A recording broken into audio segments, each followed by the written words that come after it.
राधे राधे दोस्तों। बहुत समय पहले की बात है। चंपामंडी नामक गांव में एक हरि नाम का नवयुवक रहता था। हरि के माता पिता उसे बचपन में ही छोड़कर स्वर्ग सिधार गए थे। हरि के पास एक पुश्तैनी खेत था। अगर वह चाहता तो उसमें खूब मेहनत करके अपना अन्न उगा सकता था, पर हरि बहुत ही ज्यादा आलसी था। जब सभी लोगों के खेतों में फसल उगाती, तब वह कहीं जाकर अपने खेतों में हल चलाने लगता। फिर उसमें दाना डालता और सोचता, पानी कल डाल दूंगा, अभी तो कई दिन है मेरे पास, अभी कहाँ फसल पिछाई हो रही है। और यह सोचकर वह अपने घर में 2-3 दिन आराम से सो जाता, जिसकी वजह से उसके खेतों में फसल उग ही नहीं पाती थी।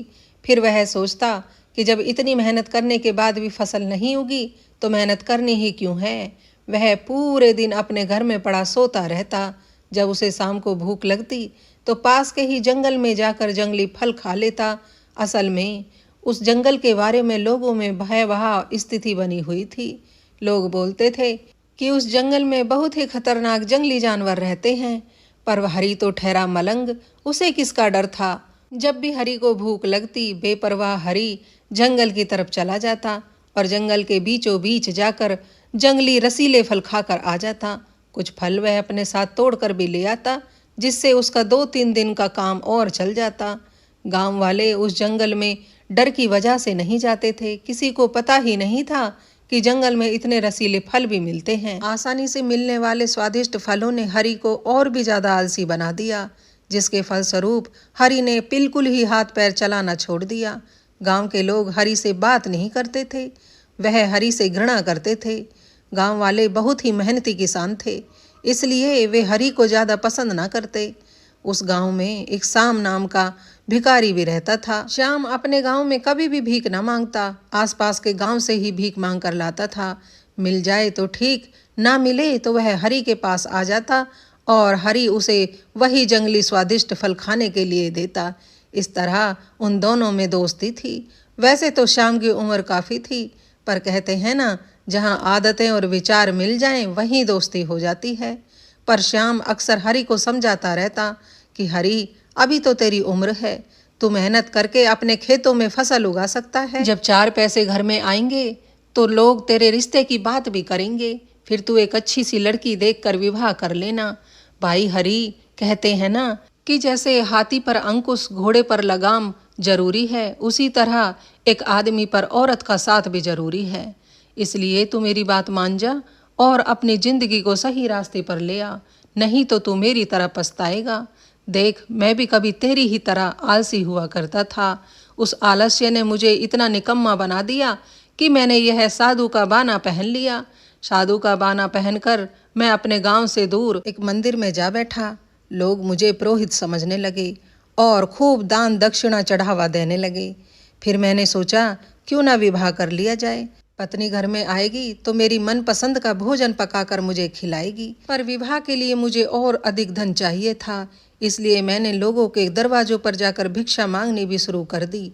धीरे धीरे मेरा भेद खुलता चला गया और लोगों ने मुझे भिक्षा देनी बंद कर दी, यहाँ तक कि मुझे मंदिर से भी भगा दिया। अब मेरे पास ऐसा नहीं था कि धन नहीं था, खूब धन इकट्ठा मैंने किया था, पर मैंने वह धन बुरे व्यवधानों और स्त्री संग में खर्च कर दिया। जब मेरा विवाह न हो सका तो मैं गलत स्त्रियों के पास जाने लगा, जिसकी वजह से मेरे पास जो भी धन था सब खत्म हो गया और मेरी हालत यह हो गई कि मैं पूरी तरह से कंगाल और भिखारी बन चुका। मैं अब जिस दरवाजे पर भी भीख मांगने जाता हूँ, लोग मुझे दुत्कार कर भगा देते हैं। भाई देख हरि, तू दिल का नेक इंसान है, तू इंसान नेक है, बस कमी तुझ में एक है। तू अपनी इस कमी को सुधार ले, निकामड़ापन छोड़ और मेहनत करना शुरू कर दे, तो देखना तुझे लोग पसंद भी करेंगे और एक अच्छी लड़की तुझसे विवाह भी कर लेगी। तेरा घर बस जाएगा और तेरी जिंदगी सुखमय हो जाएगी। हरि को उस समय तो शाम की बात ठीक लगती, पर जैसे ही रात गुजरती वह भूल जाता और फिर से आलस्य की नींद में सो जाता। इस तरह धीरे धीरे करके समय बीतता गया। अब श्याम का बुढ़ापा भी चरम पर था और उसकी हालत अब धीरे धीरे गिरने लगी थी। एक दिन बीमारी के कारण शरीर ने साथ छोड़ दिया। अब तो हरि बिल्कुल अकेला हो गया। एक श्याम ही तो था पूरे गांव में जो उससे बात करता था। अब तो हरि का मन गांव में बिल्कुल भी ना लगता। वह एक दिन जंगल की तरफ चलने लगा और चलता ही चला गया। उसे अपनी सुध न थी। उसको जब सुध आई तो उसने देखा कि वह बीच जंगल में खड़ा हुआ है और जहाँ वह फल तोड़ने जाता था उससे कहीं ज़्यादा आगे वह निकल गया। उसने चारों तरफ नज़र दौड़ाई, देखा वहाँ पर एक भव्य मंदिर बना हुआ है और चारों तरफ रसीले फलदार वृक्ष भी हैं और पास में ही एक तालाब भी है। अब से पहले उसने ये सब कभी न देखा था, सो उसने मन में विचार बना लिया कि अब वह यहीं रहेगा, गांव में नहीं जाएगा। हरि ने मंदिर के बरामदे को अपना बसेरा बना लिया। धीरे धीरे हरि में आस्था जगने लगी। वह तालाब में स्नान करता, फिर मंदिर की साफ सफाई करके पूजा अर्चना करने के बाद जंगली फल तोड़कर खा लेता। धीरे धीरे यह उसका नियम बनता चला गया। एक दिन जब हरि लेटा हुआ था तभी उसे अचानक शाम की बात याद आई कि तू अभी भी अपना भाग्य बदल सकता है। हरि उठ खड़ा हुआ और सोचने लगा, मेरा भला हो न हो पर मैं इस संसार का कुछ लोगों का भला तो कर सकता हूँ। यही सोचकर हरि ने कमर कस ली और एक फावड़ा लेकर जंगल को साफ करने लग गया। उसने कांटेदार वृक्ष, झाड़ियाँ और जो रास्ते में अवरोधक पैदा करने वाले वृक्ष थे उन सभी को काट काट कर हटा दिया। इस कार्य में उसके हाथ कट गए, कपड़े फट गए, पर हरि न रुका। उसने पूरे जंगल का रास्ता साफ कर दिया। लोगों ने जब देखा कि जंगल का रास्ता पूरी तरह साफ हो गया है तो लोगों ने उसी रास्ते से यात्रा करनी शुरू कर दी, क्योंकि वह रास्ता बहुत ही छोटा था। जंगली जानवरों के डर से लोग उधर की तरफ न आते थे, पर अब रास्ता पूरी तरह साफ था तो लोग उधर से ही आने जाने लगे। लोगों ने देखा कि बीच जंगल में एक मंदिर भी बना हुआ है, तालाब है और एक पुजारी भी मंदिर में रहता है। तो लोग वहाँ कुछ देर रुकते और मंदिर में खूब दान दक्षिणा चढ़ावा भी चढ़ाते। इस तरह से हरि का जीवन आराम से बीतने लगा। अब हरि आलसी हरि ना रहा था, अब वह खूब मेहनत करता। उसने सोचा कि रात को रुकने वाले लोग बिना भोजन करे ही सो जाते हैं, क्यों ना उनके ठहरने और खाने का उचित प्रबंध किया जाए।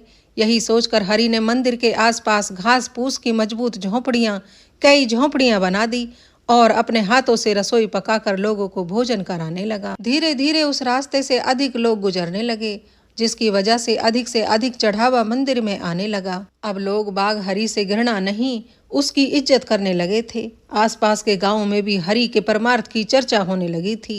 अब हरि ने अपना घर बसाने का विचार त्याग ही दिया था।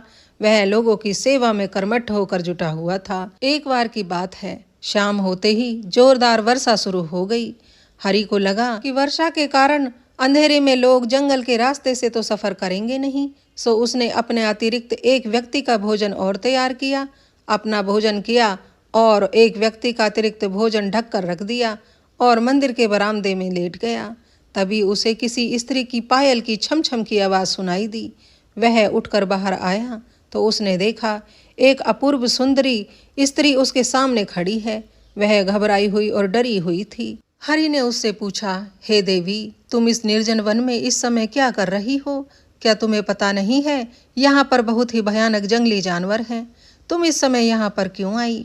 यह सुनकर स्त्री बोली, मुझे पता है यह सुनसान रास्ता है और यहाँ बहुत से जंगली जानवर भी हैं, तभी तो मैंने यह रास्ता चुना है कि जिससे मेरे पीछे कोई यहाँ तक ना पहुँचे।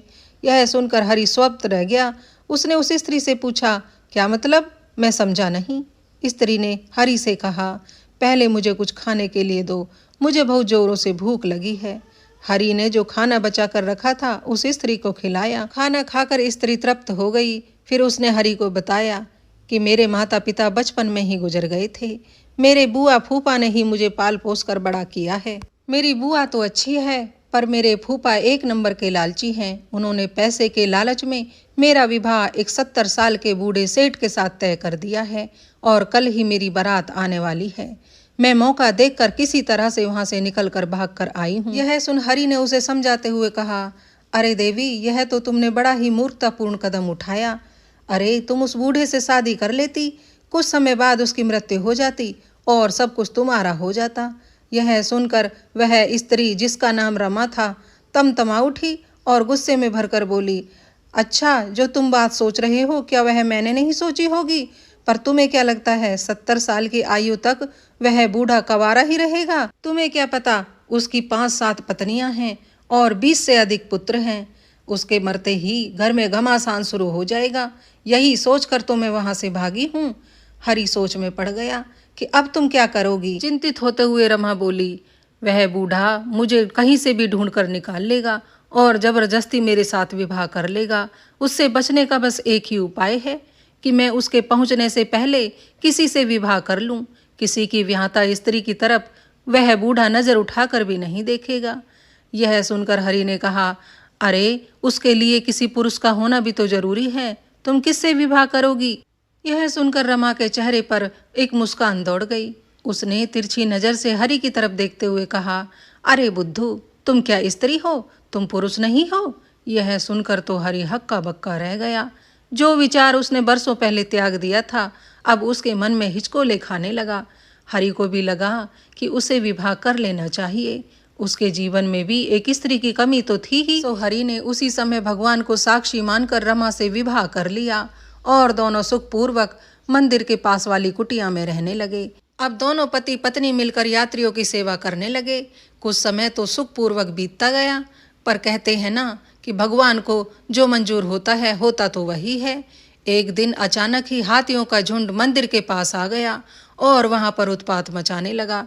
जितने भी यात्री थे अपनी जान बचाने के लिए इधर उधर भागे। रमा और हरि ने भी देखा कि मंदिर का कमजोर दरवाजा उनके प्राण बचाने के लिए काफी नहीं है। उन्होंने भी उस जंगल को छोड़कर गांव की तरफ भागने का इरादा कर लिया। दोनों एक दूसरे का हाथ पकड़कर अपनी जान बचाने के लिए गांव की तरफ भागे।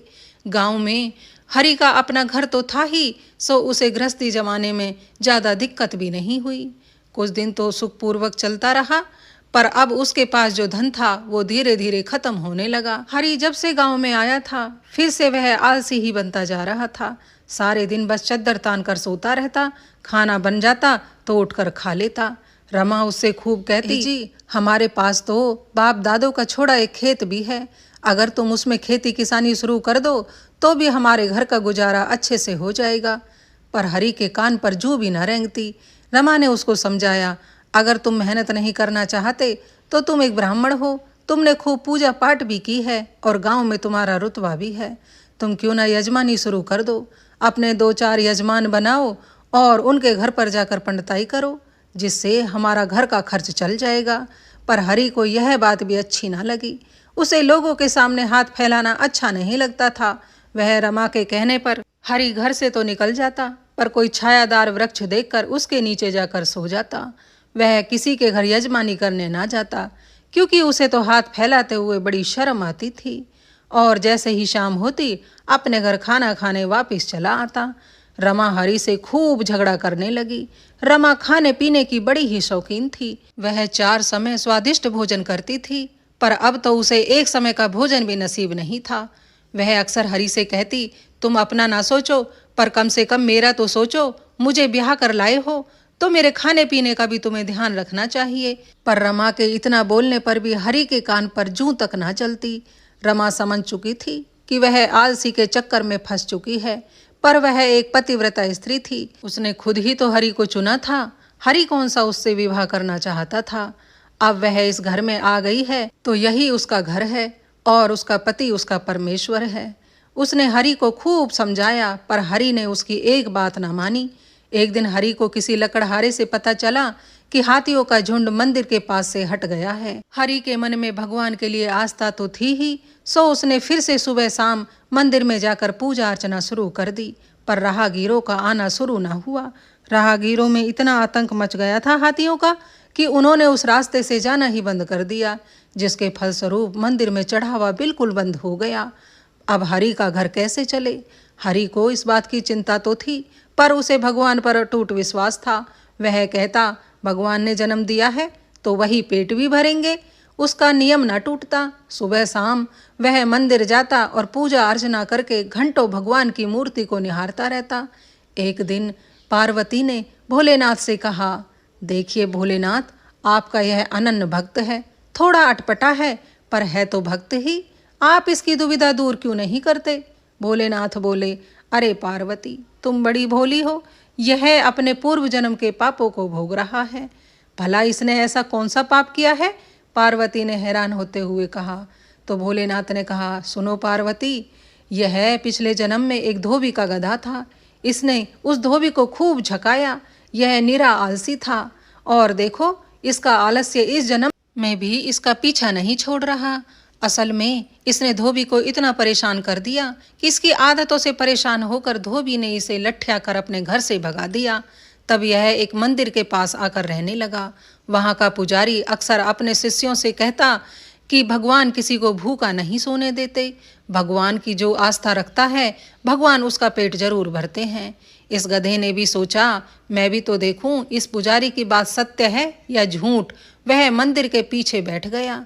रात को पुजारी ने अपने शिष्यों से कहा, देखो कोई राहगीर भूखा ना चला जाए, सबको भोजन करवाओ। राहगीरों को भोजन कराते कराते शिष्यों ने देखा कि मंदिर के पीछे एक गधा भूखा प्यासा पड़ा हुआ है। उन्होंने राहगीरों को भोजन करवाया और जो भी भोजन बचा वह गधे के सामने लाकर डाल दिया। गधे ने भरपेट भोजन किया। उसके बाद उसने सुना कि गुरु अपने शिष्यों से कह रहे हैं कि यह गधा यहाँ पर रह रहा है, इसलिए जो भी खाना बचता है वह इसको डाल दिया करो। खाना भी खराब नहीं होगा और इस गधे का भी पेट भर जाएगा। यह सुनकर तो गधे की भगवान में बड़ी ही आस्था हो गई। वह भगवान का नाम अपने मन में सुमरने लगा और अक्सर वहां के पुजारी के प्रवचन सुनने लगा। कुछ समय बाद किसी कारणवश इसकी मृत्यु हो गई और इस जन्म में यह मंदिर का पुजारी बना। और देखो आज भी आलसी है और भगवान में पूरी आस्था रखता है। पर इसकी पत्नी का वृतांत भी पूर्व जन्म में इससे जुड़ा हुआ है। अब इस जन्म में दोनों पति पत्नी अपने पूर्व जन्म के कर्मों को भोग रहे हैं। और सुनो, यह स्त्री ही इसके उद्धार का कारण बनेगी। यह कहकर भोलेनाथ चुप हो गए। माँ पार्वती ने जिद पकड़ ली, नहीं भोलेनाथ, कुछ भी हो तुम्हें इस अपने अनन्य भक्त का उद्धार तो करना पड़ेगा। यह सुनकर भोलेनाथ माँ पार्वती की बातों के आगे झुक गए और पृथ्वी पर प्रकट हुए। तभी उन्होंने देखा कि आज रमा और हरि में जमकर झगड़ा हो रहा है। गुस्से में रमा ने हरि को धक्का दे दिया और हरि लुढ़कते हुए भोलेनाथ की प्रतिमा से टकरा गए। प्रतिमा नीचे गिरी तो तभी उसमें से एक दिव्य ज्योति प्रकट हुई और माँ पार्वती और भोलेनाथ ने उनको दर्शन दिए। भोलेनाथ और पार्वती माँ को देखकर हरि और रमा उनके चरणों में नतमस्तक हो गए। रमा ने रोते हुए कहा, हे प्रभु, हमारी ऐसी दयनीय हालत क्यों है? हमने किसी का क्या बिगाड़ा है? हमारे पूर्व जन्मों का पाप क्या इतना बड़ा है जो हमें इस जन्म में भी इतनी सजा मिल रही है? मेरा पेट तक नहीं भर पाता। इस पर भोलेनाथ ने मुस्कुराते हुए कहा, पुत्री, मैं तुम्हें तुम्हारा पूर्व जन्म दिखाता हूँ। इतना कहकर भोलेनाथ ने रमा के सर पर हाथ रख दिया। भोलेनाथ का हाथ सर पे रखते ही रमा की आंखों के सामने चलचित्र की भांति पूरा पूर्व जन्म आंखों के सामने चलने लगा। रमा ने देखा कि जिस मंदिर के पास गधा रहता था उसी के पास रमा का घर था। रमा पूर्व जन्म में एक बहुत ही बिगड़ैल औरत थी। रमा का पति जैसे ही घर से निकलता रमा अपने प्रेमी को घर में बुला लेती। रमा का प्रेमी दीवार फांदकर उसके पास आ जाता और दोनों अनैतिक संबंध बनाते। यह सब वह गधा रोज देखता। एक दिन उसने सोचा कि क्यों न इसके पति को बताया जाए, यह अपने पति को धोखा दे रही है। जैसे ही रमा का पति घर से बाहर निकला और रमा का प्रेमी घर के भीतर आया, तभी गधे ने रेंकना शुरू कर दिया। उसकी ढहचू ढहचू सुनकर रमा के पति का माथा खराब हो गया। वह गधे को मारने के लिए जैसे ही उसकी तरफ बढ़ा, गधा दौड़कर रमा के घर की तरफ भागा। रमा के दरवाजे पर पहुंचकर गधा रुक गया। गधे का पीछा करते करते रमा का पति जैसे ही अपने घर के दरवाजे पर पहुंचा, तभी अंदर से उसने किसी पुरुष के हंसने की आवाज सुनी। रमा के पति का माथा ठनका और वह दीवार फांदकर अपने घर में जा पहुंचा। उसने रंगे हाथ अपनी पत्नी को उसके प्रेमी के साथ पकड़ लिया। अब तो रमा के पति के गुस्से की कोई सीमा ही ना रही।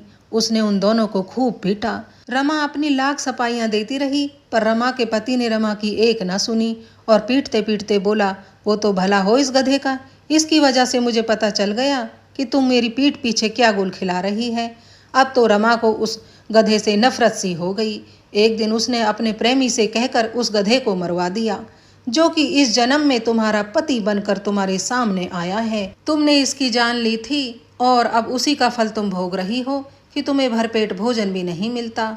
पर तुम चिंता ना करो, अब वह पाप तुम्हारा इस जन्म में कट चुका है और अब तुम्हारे अच्छे दिन आने वाले हैं।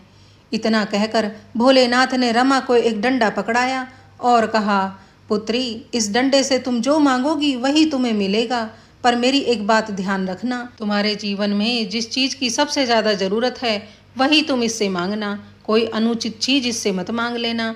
और हाँ, एक बात और, जब यह तुम्हें कुछ दे रहा हो तो इसे उस समय टोकना नहीं और ना ही उस समय लेने से मना करना, नहीं तो यह डंडा वापस मेरे पास आ जाएगा। इतना कहकर भोलेनाथ ने हरि से कहा, हरि, तुम पिछले जन्म में भी मेरे अनन्य भक्त थे और इस जन्म में भी तुमने मेरी बड़ी सेवा अर्चना की है और इस जन्म में भी तुमने मेरी पूजा अर्चना नहीं छोड़ी। इसके फलस्वरूप आज तुम्हें मेरे दर्शन प्राप्त हुए हैं। हरि ने भोलेनाथ के चरणों में अपना शीश झुका दिया। तभी भोलेनाथ और माँ पार्वती वहां से अंतर्धान हो गई। अब तो डंडा मिलने के बाद रमा की जैसे किस्मत ही बदल गई। वह डंडे को हरदम आदेश देती रहती कि ये भोजन लाओ और वो भोजन लाओ, और डंडा भी वह भोजन प्रस्तुत कर देता।